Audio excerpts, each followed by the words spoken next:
Welcome back to Bravo Breaking News with Kim and Lisa. Okay, so we got Summer House Reunion Part 2, Lindsay and Carl going head to head. Whose side are we on? We also got a shocking reveal about production's involvement in the breakup and in that final scene. And let me just say, I have a theory. I cannot wait to hear because I need to know what the truth is. We're going to get into it all, but before we dive in, make sure you're subscribed so you don't miss any Bravo breaking news. So we pick up where we left off. We're kind of getting the final remnants of the West Ciara situation. And it kind of seems like he does feel bad. He apologizes for the way he acted. But we kind of find out that Ciara still has feelings for him and is almost revealing that there is a chance that she would actually get back together with him if he made like a mountain of changes, which I don't know. I feel like Ciara, that's not a good idea. That's not even a good idea to put that out in the universe. And Paige quickly shuts that down. I think she reads what Ciara's trying to say and she's like, no, girl, don't go back there. And, we kind of get this hot mic moment that she says, it's pretty much he's more scared about the public not liking him than he gives a shit about you. What do you think about that? Do you think that West is really so concerned with how the public is perceiving him? Because I think that he really did have feelings for Ciara. I think maybe it's a little bit of a mix of both. Yeah, I think two things can be true at the same time. I think he definitely does care about the public more so than I realized. And I do also think that he had feelings for Ciara. I, though, was shocked when she answered that question. When Andy said, is there a chance you'd ever get back with him? I full on expected her to say no. Once you screw me over, my heart is closed and that's it. And she didn't. She said, look, there would have to be, a lot of changes like you noted, but basically she wasn't saying no. And I was just really surprised at that. I think West was even really surprised at that and was kind of planning on being, just completely shunned. And he wasn't. So I don't know. Time will tell. I don't think that they are right for each other. I think Ciara needs someone who's a little bit more mature. But I don't know. She wasn't shutting it down. Yeah, I mean, you could tell she had serious feelings for this guy. She likes a funny, goofy guy. And he, definitely made an impact on her to the point where she's still not over it. I think she's putting up a really strong front, but it's sad to see, and I just hope she doesn't fall for it again because I have a feeling, it's only been, 6 months? I don't think he's ready to commit now if he wasn't 6 months ago. So I don't know. I want the best for our girl, Ciara. Totally. Okay, so then we shift over to Kyle and Amanda, and we kind of get more to their story, and we talk about, the moving to New Jersey, and Andy says, why aren't you guys on the same page about this? And Kyle says, look, the plan was always to move to the suburbs once our kids were able to play outside. That's a very specific point in time, Kyle. So I think they need to kind of iron that out. But, they talk about Amanda's depression and how that played into the season and how she, was hurt by his comment when he said it's lonely as fuck being married to you. Because she felt lonely as well at that time. And she knew that she wasn't being the partner that he was probably used to because she wasn't feeling herself. And, she talked about being depressed. She talked about being on medication, which I really appreciate as someone who also suffers from chronic depression. Medication has changed my life. And I hate that there's such a stigma about it because some people's brain chemistry is just different and that's okay, but you don't have to suffer. So I really appreciated that she brought that up. But at the same time, you have to think about Kyle seemed like he was supportive and he was sitting there, squeezing her hand and everything. But he was also calling her lazy over the summer when he knew she was depressed. And that is not okay. I don't know. How did you feel about this? First of all, yeah, I was so proud of Amanda of being so open and honest about this. She posted a very deep and personal message on Instagram last night as well, just kind of opening up. And I think it's important for people in the spotlight. You know, she's a reality star. They own like a very successful business. You would think, oh, how could somebody like that be depressed? But it happens to everybody. It could happen to anybody. So I think it's really important for people like her to open up like that. But yeah, if Kyle knew this whole time that she was suffering, I think that a spouse should be a little bit more careful and, you know, with their words and how they treat you if they know that you're going through something and it could be triggering. It didn't really seem like he was tiptoeing around it at all. He was being just his normal Kyle self towards her, like a little bit verbally aggressive, verbally abusive at times. I don't know. He yells at her, calls her a bitch. It's not really something that you want from your spouse, period, let alone if you're going through something like depression and in like a very, I don't know, tricky emotional state. So it seemed like at the reunion, they were probably in a better space. But now in real time, we're hearing all these rumors circulating about them possibly splitting up. Maybe Kyle was, you know, hanging out with someone else. Like, what's your take on that? Yeah, so there's a lot going on. Like when we saw them chatting on this reunion stage, it was like, you know, we love each other, we support each other. Like it was very showing a lot of support for each other and how like they were listing off what they love about each other. Cut to now, there are more rumors swirling about Kyle potentially being unfaithful. Apparently those have been squashed, but Kyle did go to Italy for Andrea's wedding without Amanda, which is a little questionable. Apparently they have another wedding in Italy later this summer, so Amanda chose to sit this one out. A little sketchy if you ask me, but I don't know. It kind of makes me think about Jackson Brittany and about these women who choose to stay with these men who have been unfaithful to them and have treated them like shit in the past and are expecting them to change. And if we've learned one thing from Jax Taylor, I don't think they really change. And so I really hope that Kyle has changed. You know, I don't know. He's a business owner. He's very successful. I think that, you know, there is a chance and I hope that they're happy, but I don't know. He has a sketchy past and I wouldn't put it past if some of these rumors are true. I just hope they're not. Yeah, I mean, I'm with you. It's hard to stand by and watch these women, you know, kind of accept this as their reality because you don't have to put up with that shit. Like, I don't know. I'm of the mentality, like, I'd rather be alone than with someone who doesn't appreciate me. So, but I know not everyone's like that. It just makes me kind of sad. Okay, so over to Jesse Solomon, who is now, you know, an official two-name guy. You can't just call him Jesse. You know, they ask, oh my God, this was so funny. First of all, they ask Jesse, did you know the page was taken when you came into the house? And he says yes.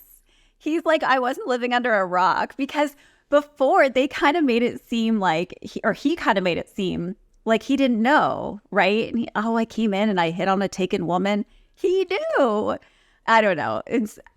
It was just funny, though. And then he starts calling out Paige about how many times she's touched his leg. They have a little leg counter going because, you know, one of the first nights out, she says, oh, Jesse reached over to tell me something. He put his hand on my leg and I said, no, you can't do that. So now he's giving it back to her and saying, oh, you touched my knee 4 times, you know.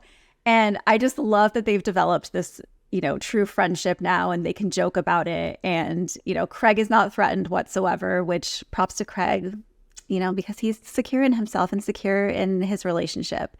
But, you know, I love that he also said the real reason he wanted to come on the show was to share about his cancer journey and to inspire hope in others who might be going through something.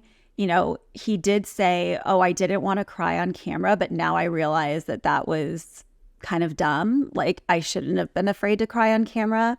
And yes, more of this, like more of guys being in touch with their emotions and accepting their emotions and not having to feel like, oh, if I cry about something that is very serious or affecting you, that doesn't make you less of a man.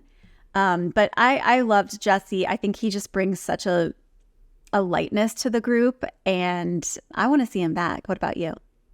I agree. I think the new cast members were top tier. I think West and Jesse just fit so seamlessly into the group. I mean, in past seasons, I feel like they just casted these like meatheads, like no offense to Chris or who was the other guy? Gosh, I can't even remember his name, guys. That's how like much of not an impact he made. But I don't know. I just feel like they brought on people that just like didn't really have a personality. But these men, they're unique. They're bringing a storyline. And Jesse opening up about the cancer battle, I mean, that is just beyond anything we expect on this show. And I think it really made an impact on the cast and on the audience. So props to him. But I will say, he did launch an official version of What Would Jesse Solomon Do on Spotify yesterday. So if you guys haven't gone and listened, go listen to it. I was a little skeptical at first. I'm like, okay, is it worth a listen? Is this something that we really need, Jesse? But hey, you got to capitalize on the moment in this industry. You know, if you have a tagline, you better make merch and you better sell it, because we know Send It to Daryl helped Lala buy a house. So I think Jesse is following suit. And it's actually kind of a bop, guys. So I don't know. Go tune in on Spotify. I recommend it. All right. You heard it here first, guys. Kim is co-signing What Would Jesse Solomon Do on Spotify. So I am also skeptical, but I will give it a listen. Okay. So are you ready to get into Lindsay and Carl? Because I have a lot of this. Let's do it. Okay. So of course, this is the conversation we've been waiting for from the reunion. And it doesn't only seem to be between Lindsay and Carl, because Kyle is inserting himself into this situation and is definitely kind of being Carl's, like going to bat for Carl any chance he gets. The first thing that kind of comes up is, of course, the drug accusations and the cocaine Carl. You know, Carl was not aware that Lindsay said that. I think it's one of those things. First of all, I think she was drunk when she said it. It was like after one of their nights out. And I think after seeing that, she definitely does regret it. She did apologize. She said it was wrong of her because, you know, Carl did share that accusations like this, especially somebody that's recovering from a drug like cocaine, that can cause a relapse if you kind of bring it up or accuse him like that. So it's a very big accusation to make. She apologized. I thought it was genuine, but then she kind of backed it up and was like, but you were acting aggressive. Maybe like somebody on cocaine. And so I don't know. I feel like in this situation, I feel like Lindsay was totally in the wrong. What do you think? 100%. And honestly, that accusation alone is what makes it really hard for me to say, okay, I'm on Lindsay's side for this, because I can't get it out of my head that she did that. And I think it was so nasty and so low. And I want to say that she didn't just say it that night. I feel like she said it the next morning too, to Gabby or someone, like, I think he was on something. And it's like, that is so beyond hurtful. And to say that about the person that you're going to marry, I just, like Ciara said, like, that is relationship ending. And I feel like she's still not fully understanding why it was so hurtful. And so I don't know. That makes it really hard for me to like fully be on like Lindsay's side in all of this. But you're right. Kyle is kind of doing Carl's bidding here. I think he is really going hard after Lindsay. He's saying, it's delusion. The reason you guys have these fights that spiral is because you are delusional. And like, he was not mincing, mincing. I don't know. He was not like, he was very clear in what he was believing. I don't know if he kind of told Carl ahead of time, like, hey man, like, look, I got your back. But he was really going hard. Oh, totally. And I don't know, the girls were kind of starting to go hard on Lindsay too in this moment, because it's definitely like a 180 from what we saw in the finale. You know, we got that iconic group hug and everybody's like, oh my God, this is what we needed from Vanderpump Rules. Cut to the reunion, and all the girls really seem to be taking Carl's side. I mean, I know that Paige and Lindsay have their thing about the photo shoot, whether that's true or not, I still don't know. But, you know, Amanda's saying you were weaponizing his sobriety. But she was. Like, I know. And then Paige is backing up Carl, being like, you know, you really talk sadly about yourself. You know, you're not as bad as people think you are. I don't know, like, if something else happened between the finale and the reunion other than this like photo shoot situation. But like there seems to be zero support for Lindsay at this moment besides Gabby. And Gabby didn't even like speak up, or if she did, they didn't show it, because literally when they would flash to Gabby, I forgot that she was there. Like, I don't think she said one word in this part 2, and she barely said a word in part 1. So if she stuck up for Lindsay, we didn't see it.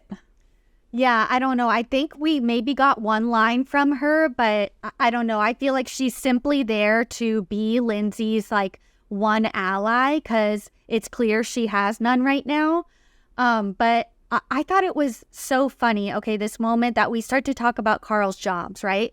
And we learn he is opening up a sober bar / cafe. And I think I saw an article just before we started recording. It's called My Calling, which is interesting.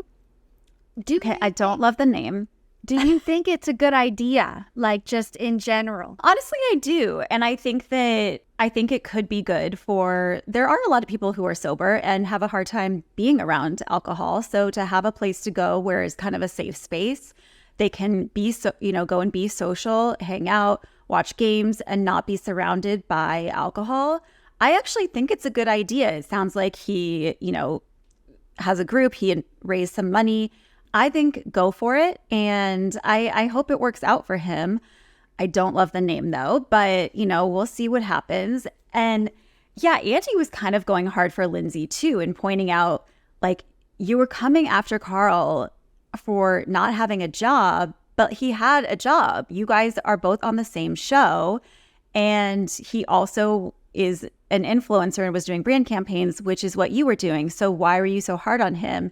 And she's getting her point across of, look, it's just because it sounds like they had this talk, right, at the beginning of the year. And we're like, okay, I'm going to spend the next 9 months to work out what I want to do with my life, and make it happen. And his deadline was Labor Day. Labor Day is quickly approaching, and he still hasn't done anything. She says he went to a career coach, but like nothing really came of it. He's pitching all these ideas, but there's no action behind it.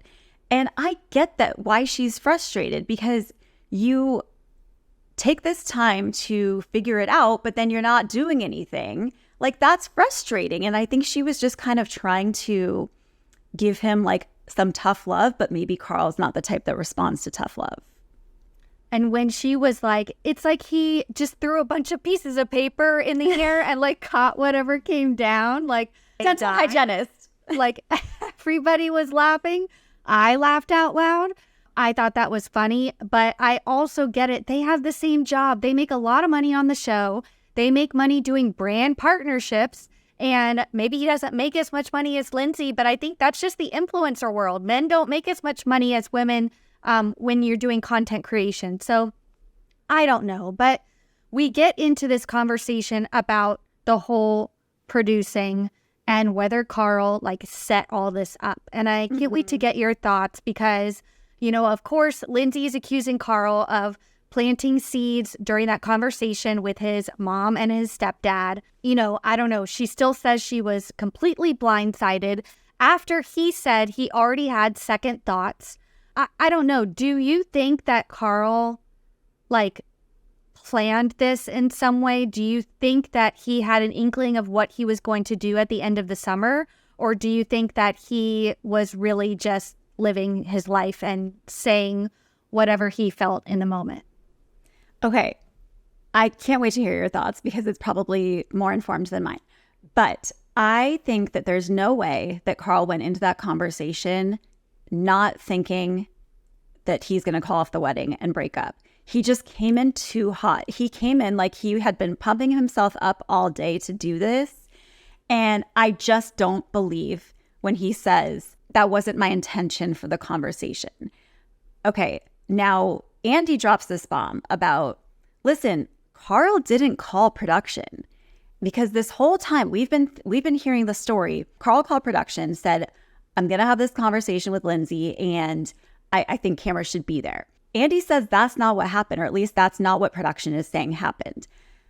I think the truth is somewhere in the middle. I think maybe production called Carl and said, hey, it's been a few days since that fight. Like, how are you guys doing? And Carl was probably like, I don't know, man, I'm having second thoughts. And they're like, great, we're going to get a camera right there. So I feel like that's kind of how it went down. But you cannot tell me that Carl wasn't planning on breaking up with her in that conversation. Oh, yeah. I have a lot of thoughts and theories about this. Actually, I've thought maybe too much about it. I was kind of going down a rabbit hole. My theory, I think Kyle called production. I think that Kyle had a hand in orchestrating this because production filmed Kyle and Carl's conversation the same day as Carl and Lindsay's conversation.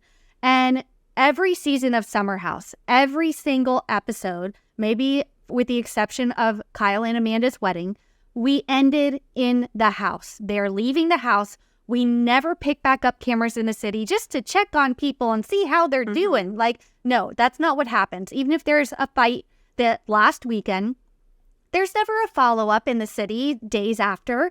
This had to be orchestrated in some way. They finished filming for the season, and I think Kyle and Carl are obviously close. They talk every day. We learned in the after show that Carl and Lindsay got in a huge fight that wasn't on camera the last day of filming, and Carl was staying in the guest room for the past 3 nights. So I think that Kyle called production. You know, he does have a hand in the show. While he's not a producer, he was kind of responsible for starting the show, for getting this group together, for casting some of his friends. So I think he does have a hand in this. I think he called production for Carl. I think it also ties back to the fact that Carl and Lindsay recorded each other's conversations. I think he wanted Carl to have this receipts, proof, timeline, screenshots of exactly what happened when he sat down with Lindsay, so Carl wouldn't be perceived badly and Lindsay could spin a narrative. So I think that I don't believe Andy. I think that he's twisting some words. And he also says that production didn't know what was going to happen. He doesn't say that production... All he says was Carl didn't call production. I think Kyle called production. That's my theory. I think that probably tracks because you're right. He was very specific in saying Carl didn't call production. Do you think Carl knows that Kyle called? Yes. Oh, yes. No, I think that it was planned. I think that maybe they didn't know that it was going to, like, I'm going to break up with her. I think that Kyle was like, dude, if you have another conversation with her, like after their fight at the end of the summer, I think that cameras need to be there so you have the receipts. But I also want to shout out a follower on Instagram because I posted this moment that Andy said this, and a follower commented that, isn't this what we heard that Ariana did at the end of Vanderpump Rules after she found out about Scandival, about the affair? I'm pretty sure she supposedly called up production and was like, this is what's going on. I think you guys might need to come and see this. And that's when we got the cameras picking back up. So I think it happens. I think that the cast does have, while they can't be like, come shoot us or else, you know, I think that they do have a hand in if something big happens, hey, you might want to come and catch this. Of course. Of course. So, I don't know. Andy, you know we love you, but might be on the wrong side of history with this one. Do you think that Carl was laying the groundwork the whole summer to sort of break up with her? I don't. I think that he wanted to work through things for a little while, but I think, you know, a few weeks before the end of the summer, I think that he knew they weren't going to move forward. Did this reunion definitely feel very on Carl's side for you? It's like every question was kind of directed at Lindsay and like why she did these things to Carl. It definitely painted Carl in a more positive light than Lindsay, in my opinion. No, I totally agree. From Andy, from Kyle, from the girls, I think it was definitely kind of piling on to Lindsay, and that's unfair because he obviously had a part in it as well. I think that, like you said in our recap last week, he's probably a little more careful and cautious about what he says on camera and how he says things. But there's probably things that we don't see that, you know, are not, I don't think he's as nice as he's maybe portraying himself. And then I thought it was really interesting that they all said, Lindsay, we thought you were going to call off the wedding. What was your take on that one? I never once thought she was going to call off the wedding. I think that she was in it for the long haul. I think she really loved Carl, even though they were terrible for each other. I didn't see her giving up on it, honestly. Okay, so now they're saying, they asked Lindsay if she's seeing anyone, and she says yes, she is seeing someone. It's getting pretty serious. It's someone who she met a while back, but the timing wasn't right, and now they kind of reconnected.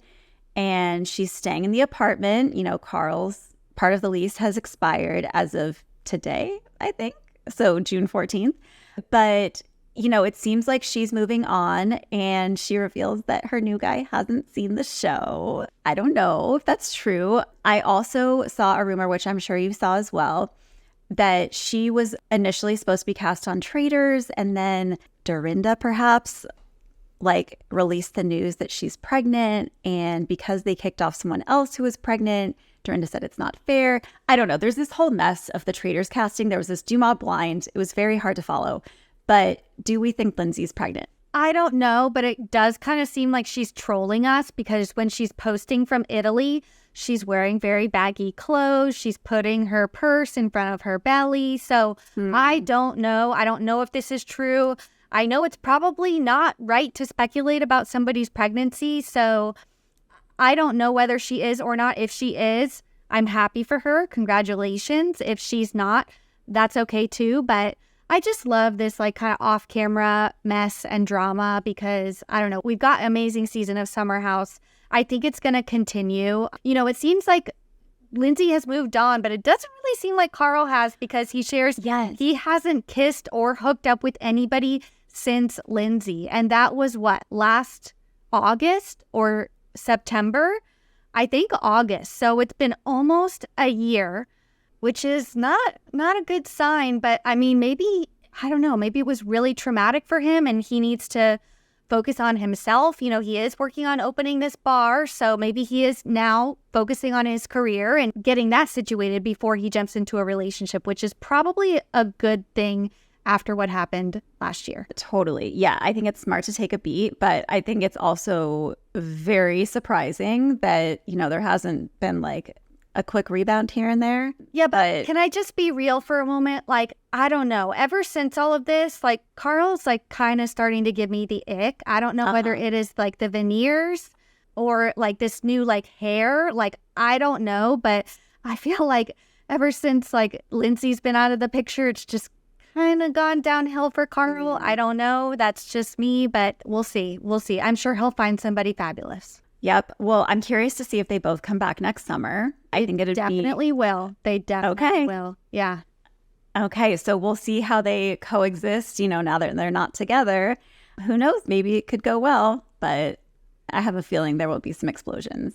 So anyway, that has been this season of Summer House. I've loved it. This was my first time watching a whole season of Summer House, and I'm so glad that, I finally got on board, and I'm sorry it took so long. Hey, I mean, my peer pressure worked. I'm proud of myself for not giving up, and I'm proud of you for succumbing to my peer pressure. So now you have the fun and joy of going back and watching all of the old seasons. The new season is going to start filming, I think, very, very soon. So I'm super excited for that. Hopefully there's maybe some leaks and drama that we hear about. But thank you guys so much for tuning in. And we will be back soon to cover maybe another show. Definitely we will be here to cover Orange County when it premieres in July. So make sure you subscribe, and we'll see you guys next time. Bye, everyone.